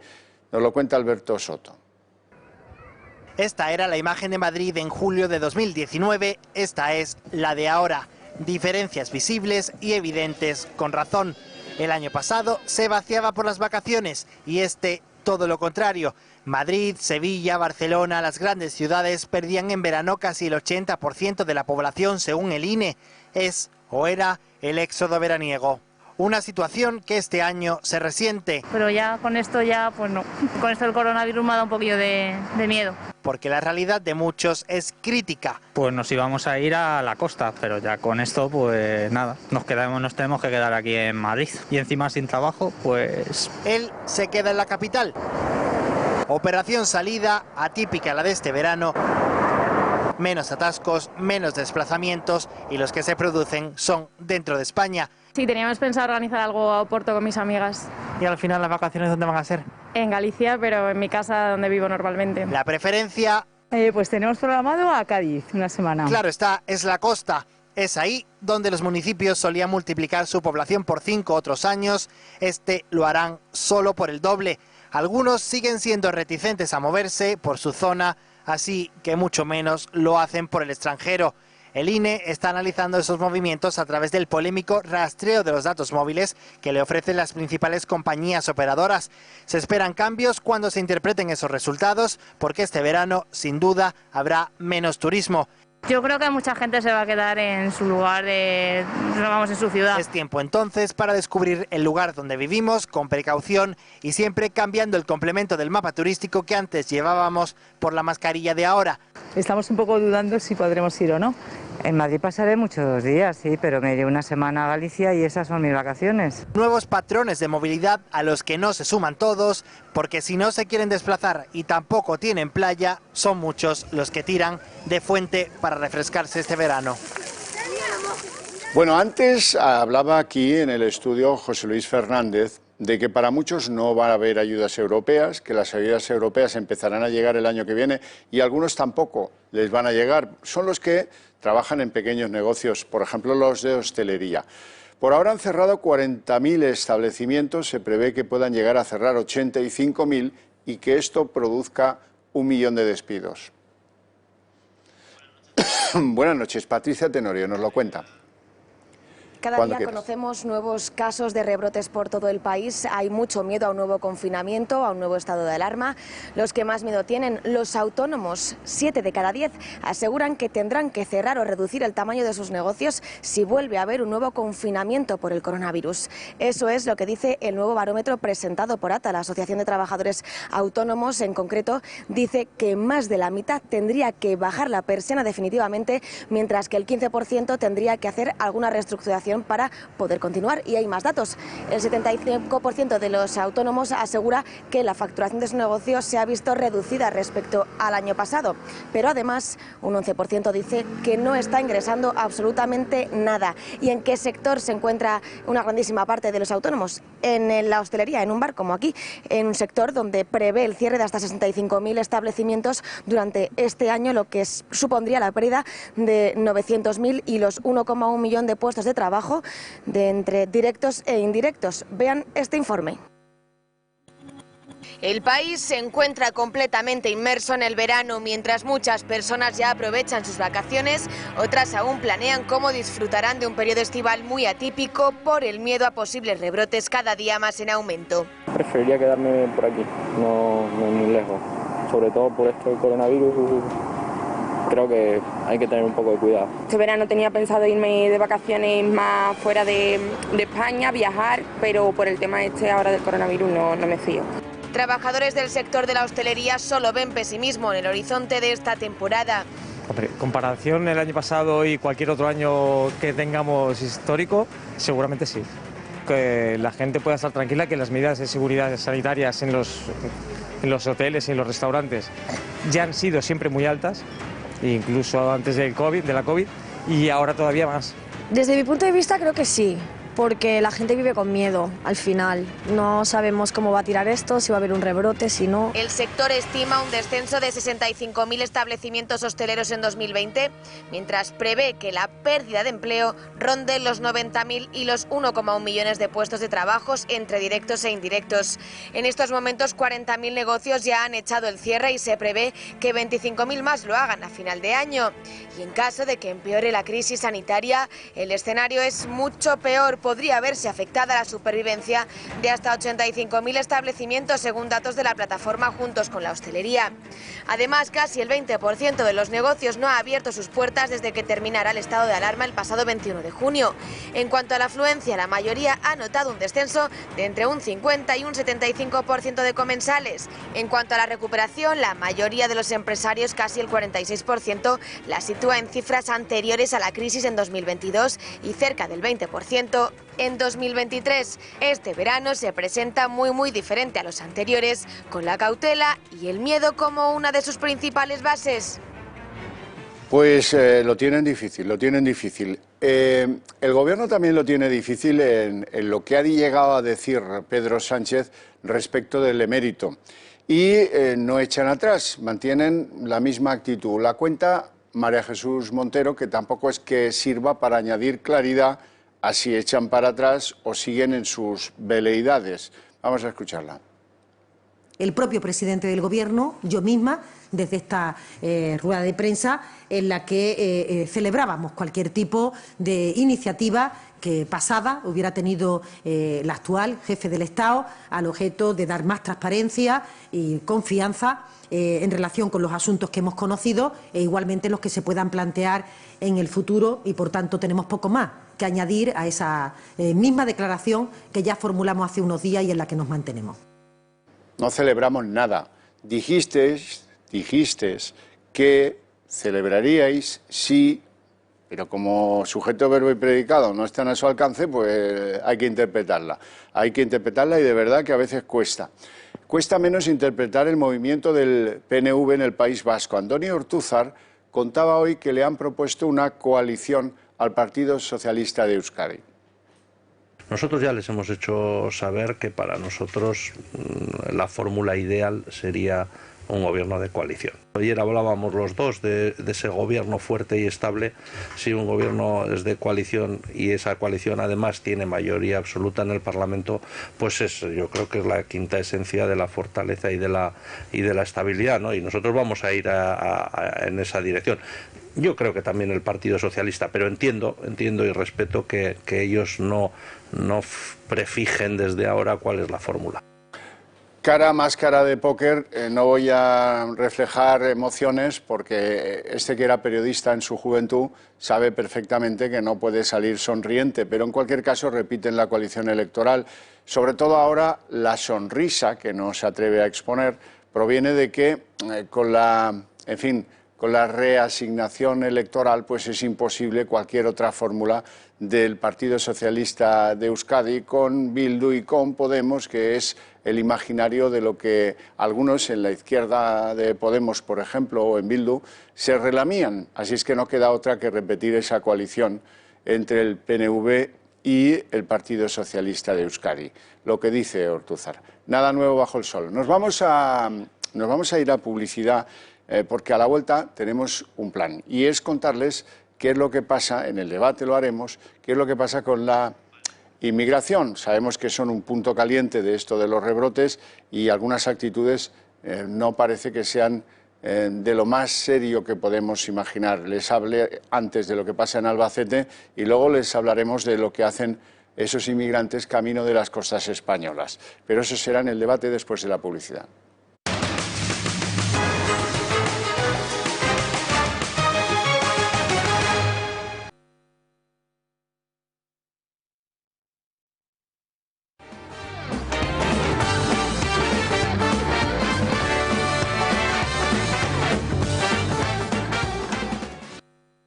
Piensen en esta cadena, en el Toro Televisión, como lugar para que circulen sus anuncios, porque somos muy buenos prescriptores, según dicen los que entienden del negocio de la publicidad. Y les pongo ahí abajo el teléfono del Club de Amigos de Intereconomía, porque siguen en riesgo nuestras libertades y ustedes necesitan medios de comunicación que las defiendan. Así que es una operación ganador-ganador el que ustedes, descolgando ese teléfono, pues colaboren con nosotros. Es una pequeña aportación económica que les va a dar innumerables beneficios, sobre todo si están preocupados por las actitudes totalitarias de este gobierno. No se me ocurre una mejor decisión para preservar sus libertades y para que juntos podamos luchar por ellas. Bueno, abrimos ya el debate. Me acompañan don Rubén Pulido. ¿Cómo estás? Buenas tardes. Buenas tardes. ¿Todo bien? Un placer. Cuento contigo porque tienes que contar cosas interesantes sobre el tema del que tú eres especialista, la inmigración. Me acompaña también don Alberto Pérez Boix, que es vicepresidente de Acción Liberal. Buenas tardes. Muy buenas tardes. Y también interesado en el tema de la inmigración, según me confiesa. Así es. Bueno, empezamos por Albacete. En Albacete hay un clima de desconcierto absoluto porque la inmigración que había ido atraída por labores en el campo hace todo lo posible para evitar que las autoridades puedan controlar un brote, se mezcla con la población, huye de los controles, rompe el resultado de los test, se convierte en indocumentada y genera un problema de orden público. Sí, bueno, y aunque no sea del todo políticamente correcto decirlo, pero bueno, por eso estoy aquí, ¿no? Porque aquí me dejáis expresarme con libertad. ¿Qué podemos esperar de inmigrantes que vienen de forma ilegal a España, atacando a nuestra fuerza y cuerpo de seguridad, arrojándole cal viva, arrojándole orín, agrediéndolos en algunas ocasiones, o bien a través de las mafias de la inmigración ilegal? Lo extraño sería esperar otra cosa, ¿no? Esperar que se integrasen, ¿no?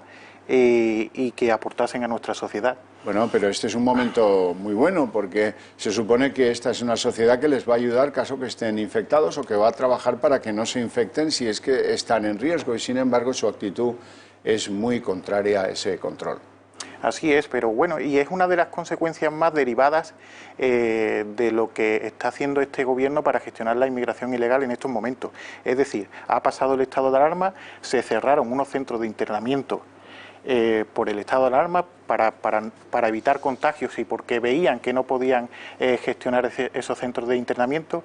Ya ha pasado el estado de alarma, los centros de internamiento siguen cerrados,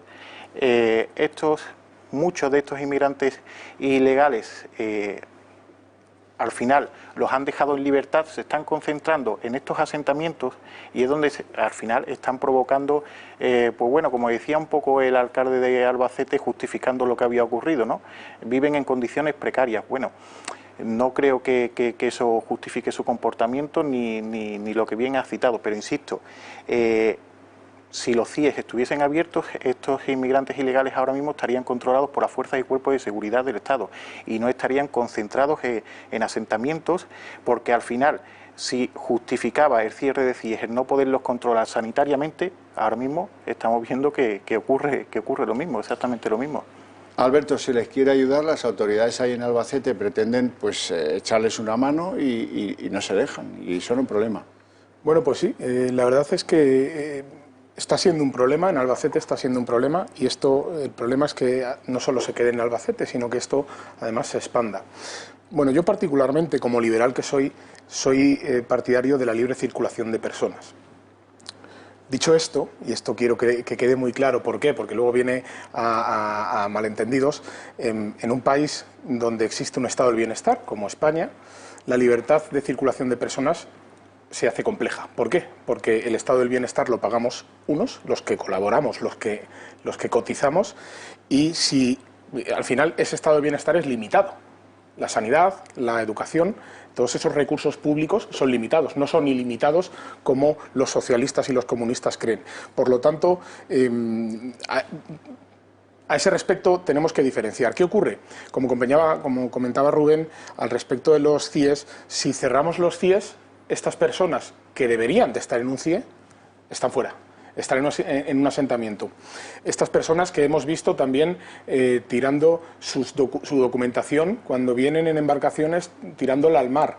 ¿Por qué? Porque si vienen aquí y no tienen documentación, no saben que tienen más de 18 años, por lo tanto les hacen la prueba de los huesos y hasta ese momento ellos están en un centro de menores y pueden estar de otra manera distintamente tutelados buscando una ventaja o un privilegio en este caso. Entonces genera un problema y esperemos que no se expanda, como he dicho. Están viendo imágenes que nos ha facilitado Rubén Pulido de cómo lo tienen tan claro que antes de llegar a las costas españolas arrojan su documentación de nacionales de donde sea y se presentan caso de ser detenidos o no, pero como indocumentados. Así es, ese es el manual de instrucciones, ¿no? El manual de instrucciones que hacen las mafias para que esos menores sepan lo que tienen que hacer antes de acceder a nuestro país, porque si llegan indocumentados, como bien decía el compañero, pues así consiguen forzar su tutela.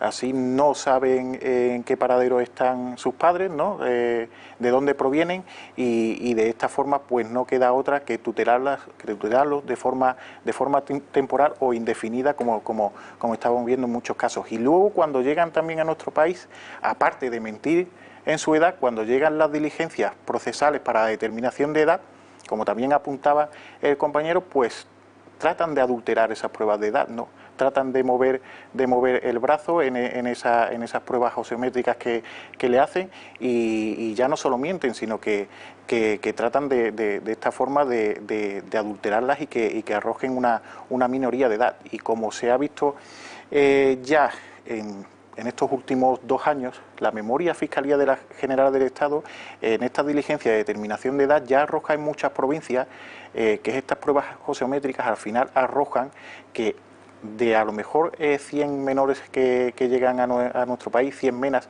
pues más del 50% al final resultan ser mayores de edad, aún utilizando, ¿no?, ese recurso de tratar de sorprender esas propias diligencias. ¿Por qué están cerrados los centros de acogimiento oficiales de estos inmigrantes no documentados? Pues la excusa fue esa, ¿no?, que no tenían capacidad, sí. que no tenían capacidad para bueno, poder ahora, ¿qué sanitariamente. pasa? ¿Un mes después no reabren? ¿Cómo es esto? A ver, si observamos los datos del Ministerio del Interior, en el año 2017 había 8.800 y pico internados en estos CIES. Luego, en el año 2018 nos vamos a 7.885 internados, y en el año 2019 baja la cifra hasta 6.400. Después, si cogemos las cifras de acogidos por las ONGs que más inmigrantes están acogiendo en nuestro país, mientras vemos ese uso menguante en una medida cautelar de internamiento frente a la inmigración ilegal por parte de los CIES, vemos como esas fundaciones cada vez acogen más inmigrantes. Es decir, el gobierno está derivando la tutela de esta inmigración ilegal hacia ONGs que cada día son dotadas de mayor número de subvenciones. Ya vimos hace una semana como el Ministerio de Migraciones, ese Ministerio de Inclusión Social y Migraciones que ha hecho este gobierno social comunista, ya vimos como habría un nuevo concurso de 24 millones de euros precisamente para estas ONGs que están acogiendo inmigrantes ilegales.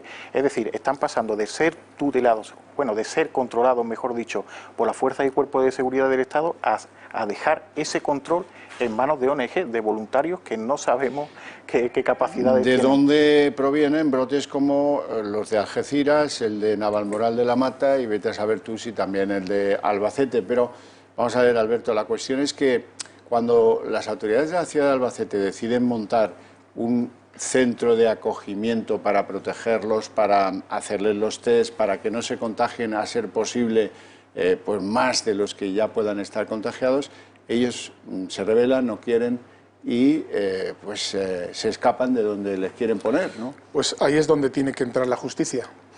Y la justicia debe de ser para todos igual, no para unas personas que vienen de fuera, aunque sean de dentro, si crean un altercado, si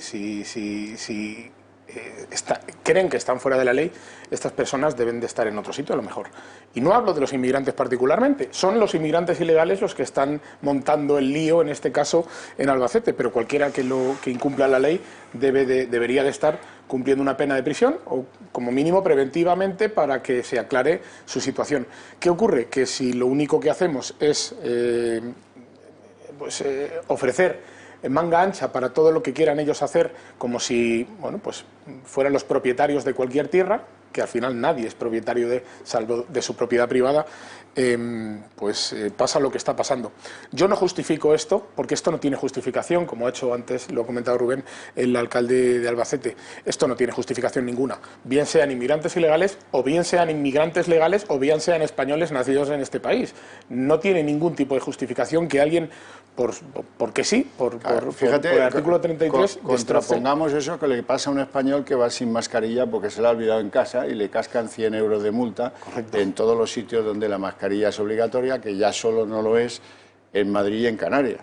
Entonces, claro, dice, bueno, los que cumplen con tal y cual, no sé qué, descuido, ¡pam!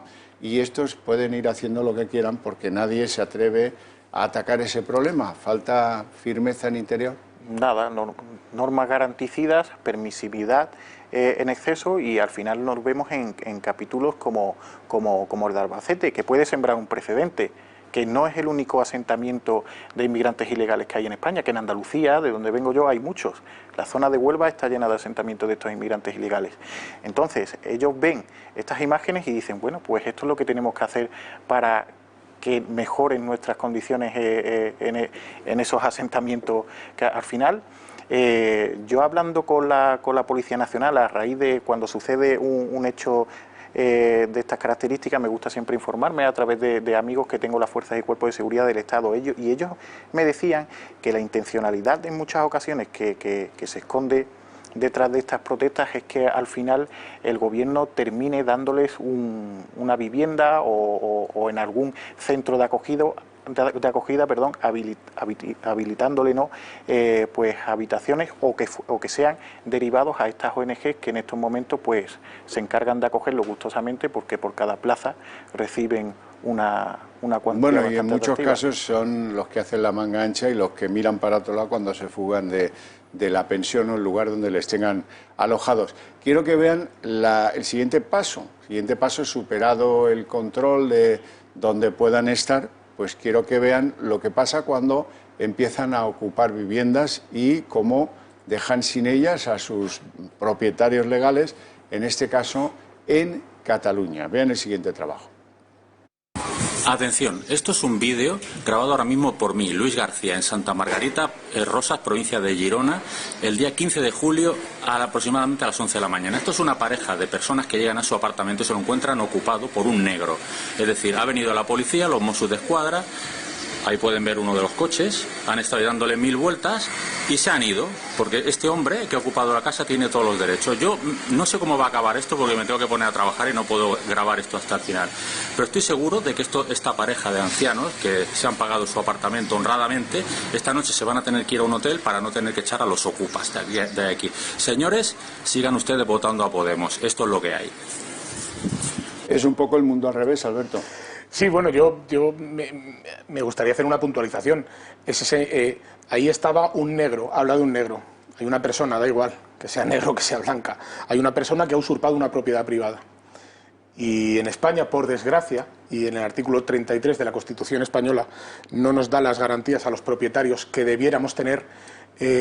La propiedad privada no es sagrada, porque siempre está supeditada al bien de interés general, que lo va a decidir el gobierno de turno. Imaginaos con el gobierno socialcomunista que tenemos a día de hoy el interés general de estas viviendas. Por lo tanto, jamás se va a perseguir con este gobierno, como ha hecho Carmena cuando ha gobernado en Madrid o como hace Ada Colau en Barcelona. Jamás se va a perseguir la ocupación, cuando yo creo que la base de cualquier civilización, de cualquier país desarrollado, debe ser la propiedad privada.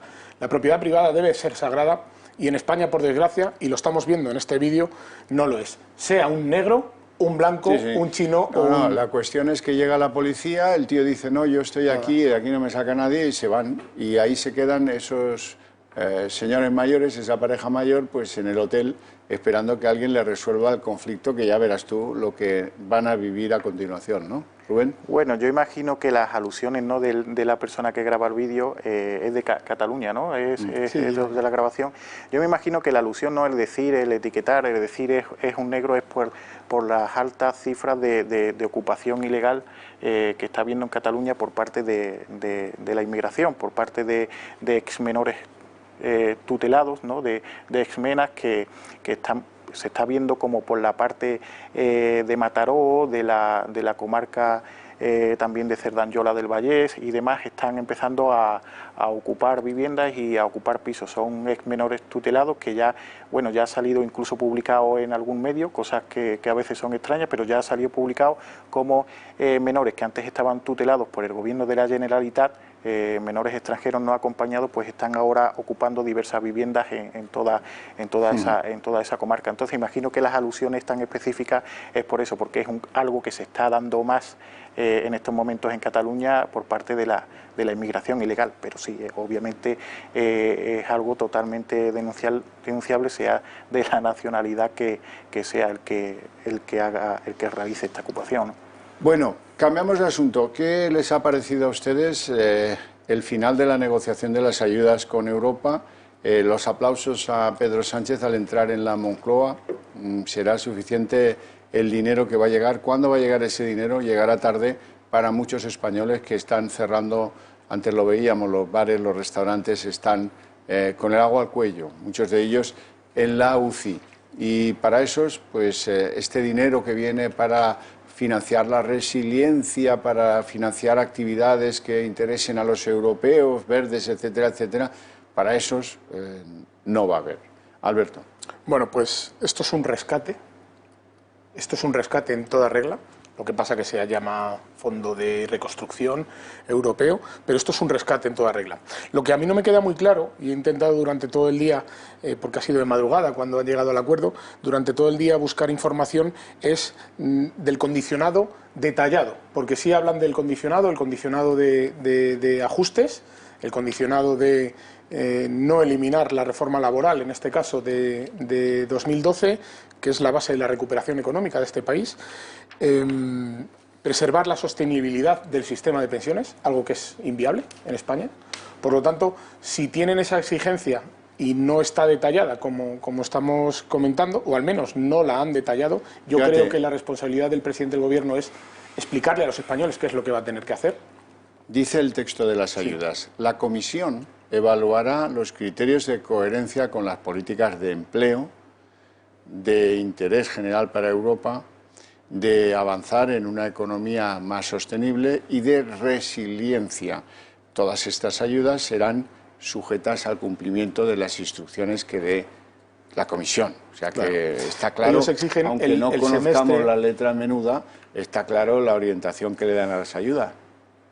El problema es el detalle, que como no está definido, o al menos no lo han hecho público, ahí viene un poquito mi incredulidad, ¿no? No, esa letra pequeña, y en un gobierno tan opaco como el gobierno capitaneado por Pedro Sánchez y el señor Iglesias, pues esa letra pequeña puede ser la que nos suponga un grave problema a todos los españoles, porque ahora se ha hablado durante el gobierno de estos dos sujetos, se ha hablado en multitud de ocasiones sobre subida de impuestos. Y es algo que yo creo que ahora, después de este capítulo, vamos a ver cómo se convierte en una realidad, porque al final siempre los que pagan la fiesta somos, al final, todos los españoles. Por cierto, que yo quería hablar de los políticos con hechos que hemos visto el pasado fin de semana. ¿Qué pasa con unos políticos que acuerdan medidas de restricción de las libertades de los ciudadanos? Por ejemplo, la alcaldesa de Barcelona, Ada Colau, y que luego le pillan a su pareja y a sus hijos cargando el coche con maletas para irse a una segunda residencia, cosa que los que viven en Barcelona no podían hacer. ¿Qué pasa cuando el tío que vende que la mascarilla, le ha costado ser convencido, pero bueno, ahí está el doctor Simón, lo pillan haciendo surf en las costas portuguesas? O el propio presidente del Gobierno de España, que va a pedir dinero a los socios europeos y ese día se olvida la mascarilla, viola todos los principios estos de la distancia social con Merkel o con lo que sea. Estamos ante una clase política, y lo extiendo al doctor Simón porque hace más de político que de doctor, que está convencida de que las restricciones son para los que gobiernan y no para ellos. Así es, Javier, pero no solo eso, sino que su electorado y muchos millones de españoles lo consienten. No quieren ni imaginar si esto le ocurriera al gobierno de Rajoy o un supuesto tal Rute holandés, pues gobernantes, si fueran de Ciudadanos o de Vox. No quiero ni imaginarlo. Entonces, para ellos, para el electorado de izquierdas, lo que hagan sus dirigentes, bien sea hacer surf, estar en la playa o solicitar en un chiringuito sin mascarilla, o ir directamente a negociar a la Comisión Europea, al organismo europeo de turno sin mascarilla, delante de todos los dirigentes europeos que iban con mascarilla, pero nadie tenía una mascarilla en el bolsillo para darle a Pedro Sánchez. Este señor es un desvergonzado, y lo es porque su electorado se lo está consintiendo. De igual manera que desde hace unos años vemos al marqués de Galapagar viviendo en su mansión, cuando lo ha criticado y ha llamado casta a todo aquel que tenía una casa grande, o todo aquel que con su esfuerzo y su sudor había conseguido tener una propiedad privada, ¿verdad? Pues esto es igual. Lo que ocurre es que su electorado se lo está consintiendo, porque ahí les vemos, siguen libres. Bueno, el de Iglesias está un poquito mermado desde el pasado 12 de julio. Sí, pero yo creo que se lo está quedando, el Partido Socialista se está quedando ese voto de Iglesias, porque a mí me sigue pareciendo muy chocante que todavía todas las encuestas, y no hablo del CIS, le sigan dando 120 escaños al felón Pedro Sánchez. Rubén. Es que cada vez que esta gente sale de su casa, las imágenes son lamentables. Cuando ya hemos visto varias imágenes, ¿no? Cuando anteriormente han ido a Europa, ya vimos esa reunión, donde ni tan siquiera tenía un papel, simplemente tenía un boli. Lo decías tú, Xavier, a través de tu cuenta de Twitter, ¿no? Es más de copiar que de tomar notas, ¿no? Totalmente lamentable. Cada vez que esta gente pone un pie en la calle, nos arroja imágenes lamentables. Y lo peor es lo que ha dicho el compañero, ¿no? Lo peor de todo es que sus votantes se lo consienten y no pasa nada y no se sienten avergonzados. Fíjate tú que hemos consentido hacer un funeral de Estado a las víctimas, ya no sabemos cuántas son ni cómo se llaman, pues imagínate las tragaderas, no solo del electorado de izquierda, del conjunto de la sociedad española, porque claro, en fin, hay cosas por las que uno pues tiene que poner pies en pared y no se puede comulgar con eso, como no se puede comulgar con la actuación que han tenido con las residencias de ancianos. En fin, yo no sé qué esperan los señores de la justicia para empezar a ver las innumerables querellas, demandas, denuncias, quejas, etcétera, etcétera, que han llegado a los tribunales de justicia. Sería bueno que las priorizaran, porque si no, pues estamos cerrando todo esto en vacío y eso va a ser malo para una sociedad que crece en la no transparencia, en el engaño y en unos señores que son los que tienen que guiar la conducta. ¿Cómo le digo yo a un joven ahora que lo bueno es ponerse la mascarilla? A ver, ¿con qué imagen? ¿Me va a traer la del surfista? ¿Me va a traer la del presidente del gobierno? ¿O qué? Y lo peor es las técnicas de escapismo que llevan a cabo cuando se ven con la verdad enfrente, ¿no? El tema de la gestión de los centros de ancianos, al que has apuntado antes. Bueno, pues en Andalucía, Adelante Andalucía, una marca andaluza de Podemos y el PSOE piden una comisión de investigación sobre esa gestión de la residencia de ancianos por parte del gobierno de Juanma Moreno y Juan Marín, que apoya externamente Vox. Vamos a ver cómo tienen la cara dura de pedir una comisión de investigación sobre la gestión que se ha hecho de las residencias de ancianos cuando esa gestión dependía directamente del señor Iglesias. Asumió el mando único. Claro, el mismo. Claro. Bueno, el mando único lo asumió, en fin, de aquella manera.